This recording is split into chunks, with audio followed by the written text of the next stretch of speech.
छोटू ने अरण्या का हाथ थामा और वो पुरानी यादों के बारे में सोचते हुए अपने बचपन के घर में जाने लगा। ये जगह रायजादा कुटुंब की नहीं थी, बल्कि रायजादा परिवार की थी। एक वक्त पर वो छोटा सा परिवार जो शोहरत दौलत से बहुत दूर था, लेकिन छोटू के दिल के सबसे करीब था। अरण्या भी मुस्कुराते हुए उसके साथ चलती रही। फिर वो दोनों बवेरिया शहर की सड़क पर चलते रहे, जिसके कुछ देर बाद छोटू देखने लगा कि एक जगह पर थोड़ा हंगामा मचा था। वहां रुककर छोटू को समझ आया कि वहां दो छोटे दलों के बीच लड़ाई हो रही थी। लोगों की मार खाने की आवाज और उनकी चीखें छोटू के कानों में पड़ी। तब उसे देखा कि एक जवान लड़का वहां खड़ा सामने खड़े लोगों से लड़ता जा रहा था। किसी ने भी उसे रोकने की कोशिश नहीं की, क्योंकि वो बड़ा खूंखार दिख रहा था। छोटू उस लड़के को गौर से देखता गया, जिसके बाद उसे कुछ याद आने लगा। जिसके बाद उसने कहा, यह अभी तक यहीं है, जबरा दल का मगारो।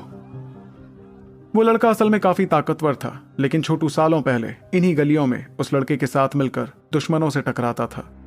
तब मगारों ने मुस्कुराते हुए सामने खड़े लोगों से कहा, तुम लोगों की हिम्मत कैसे हुई बवेरिया शहर में रहकर मेरे जबरा दल को नाराज करने की? मरना चाहते हो क्या? क्या तुम लोग भूल गए कि इस बवेरिया शहर का सबसे ताकतवर दल मेरा जबरा दल ही है? इस पर सामने खड़े आदमी ने गुस्से भरी आवाज में कहा, तुम्हारा दल इस शहर का सबसे ताकतवर दल? अगर ऐसी बात है तो रायजादा परिवार के बारे में तुम क्या कहोगे? क्या वो तुम्हारे इस जबरा दल से ज्यादा ताकतवर नहीं है? तब उसके चेहरे पर हंसी आने लगी और उसने चिल्लाकर जवाब दिया, तुम्हें तो कुछ पता ही नहीं है। आसमान से आज ही यहां टपके हो क्या?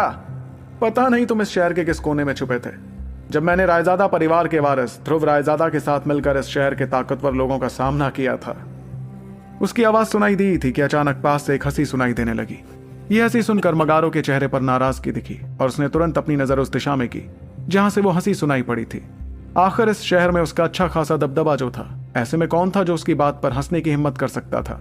लेकिन जैसे ही वो उस दिशा में देखने लगा, तब उसे काले कपड़े पहना एक लड़का नजर आया, जिसके साथ एक खूबसूरत लड़की खड़ी थी। उस खूबसूरत लड़की को देखकर वहां मौजूद हर किसी का मुंह खुला का खुला रह गया। एक पल के लिए तो मगारो अरण्या की खूबसूरती के चलते कहीं और ही खो गया। फिर उसने खुद पर काबू पाते हुए उसके बगल में खड़े लड़के को देखकर कहा, तुम ध्रुव रायजादा?